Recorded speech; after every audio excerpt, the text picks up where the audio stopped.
Hi there, welcome and welcome back to my channel. This is Chris. I hope you're doing great. After a few months of usage, I decided to do a review of the Zhiyun Weebill 3. This little guy has a lot to offer under the hood, and I will tell you everything you have to know about it. But before we start, I'm going to make myself a coffee. So don't move, I'll be right back.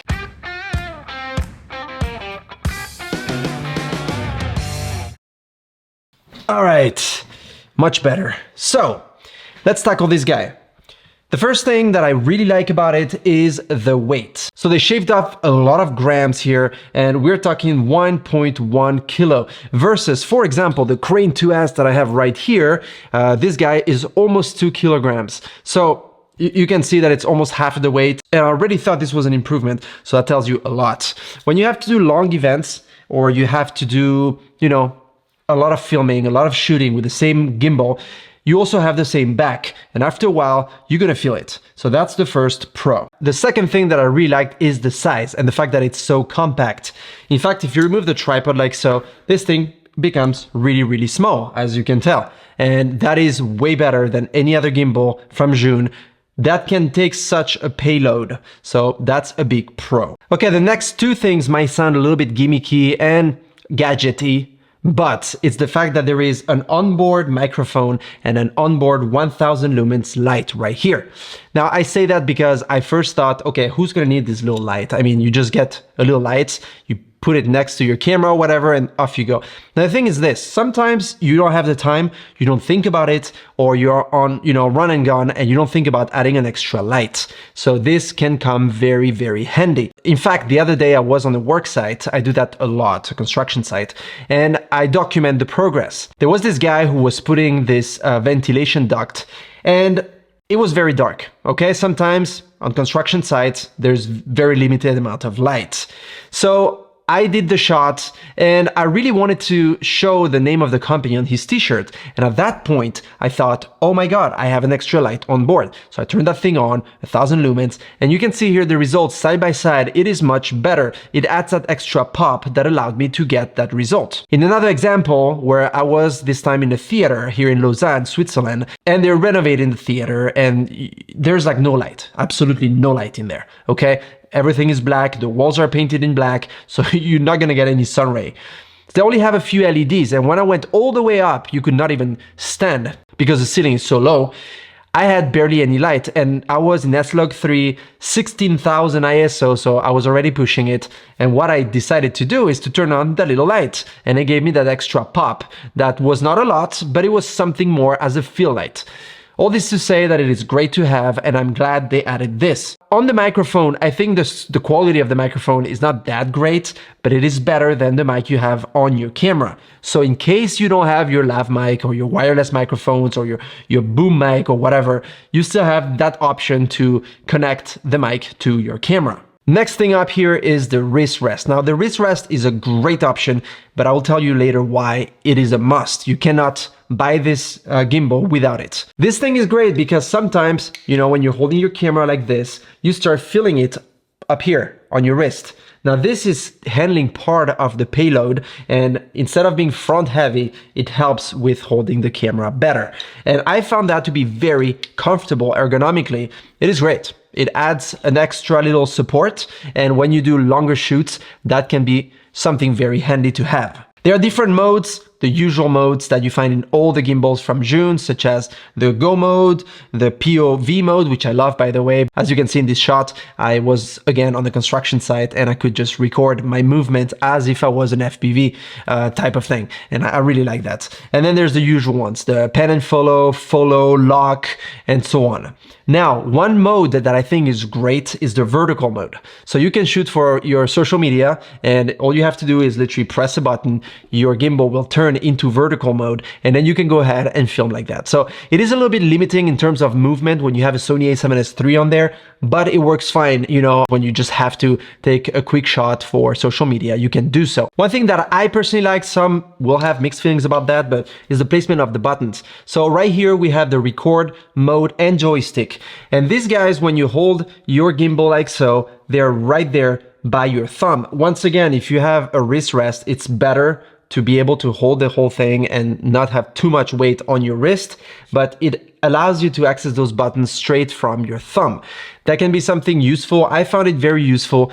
Some will disagree, but I think it's a smart placement of those 3 buttons right there.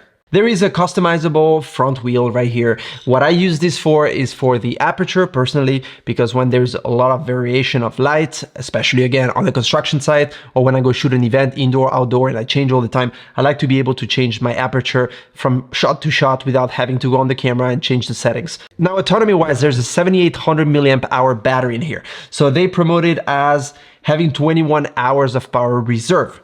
Now, if you think about it one moment, 21 hours is more than you will ever need, because I don't know anyone that goes on a shoot for 21 hours without ever stopping to sleep or to eat or to check the footage or whatever, which at that point you can just plug the USB-C cable down here and you just recharge it. So in terms of battery, there's one con about it I'll tell you in the con section, but I think this is a great battery. In terms of charging time, by the way, it takes roughly 2 hours when it's completely depleted. I've never got this battery completely depleted, so it would take about an hour and a half for me to charge it. So I've been using a Sony a7S III, which I'm recording on right this second, but I've used it with the Tamron 17-28 and the Tamron 28-75 f2.8 and a cage, and it handled the weight without any problem. So that payload is totally fine. If you're someone that shoots with this kind of setup, you're gonna like this gimbal because it's going to handle it without a problem. There is a quick release plate right here. It's this little thing. Now this is pretty useful because you can just put it under your camera, put it on, clack, you lock, and you're good to go. That avoids you having to rebalance every single time. Now, I prefer using the Manfrotto quick release plate that I'm using for most of my gear across everything, tripods, gimbals, and so forth.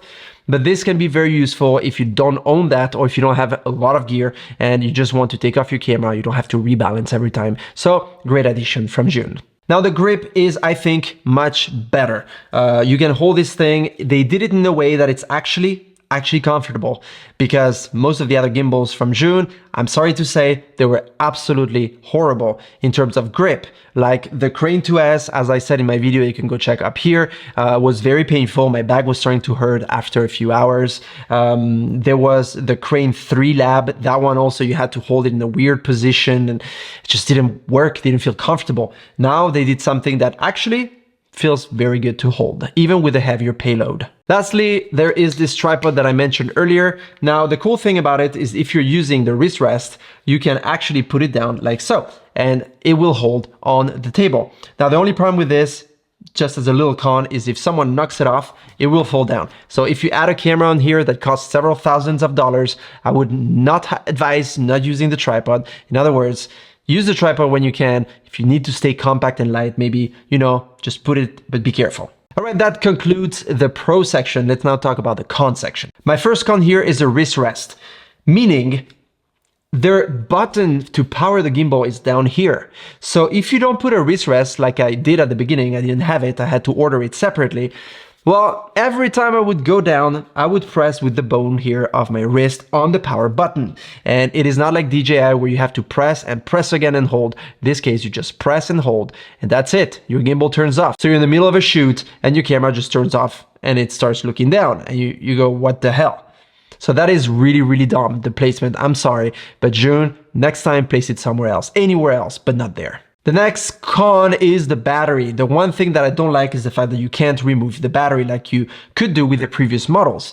Now, it is a pro and a con because, as I said, 21 hours is a huge amount of time, but it is also a con because what if something happens to your battery? Over time is gonna, start getting worse and worse, and it would be great if you could change the battery. Next up is the fact that you cannot separate this gimbal in half, split it.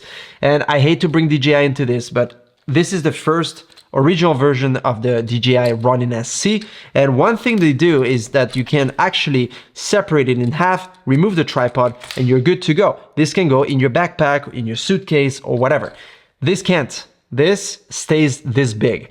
Again, it's not huge, but it is big enough to be a bit awkward in terms of shape, and I couldn't put it in my backpack. I always put it out of my backpack or in the trunk by itself. And so that concludes my review of the Zhiyun Weebill 3. I think personally that this is a very, very good gimbal. It's my favorite so far from Zhiyun. It is not too small, it is not too big. It handles a great payload and it really does what I needed to do. It has all the modes, they work great, they're efficient, they're stable. Yeah, what else do you want? Other than the few counts that I mentioned. So I see you in my next video. Take care, subscribe if you didn't do it yet, and cheers.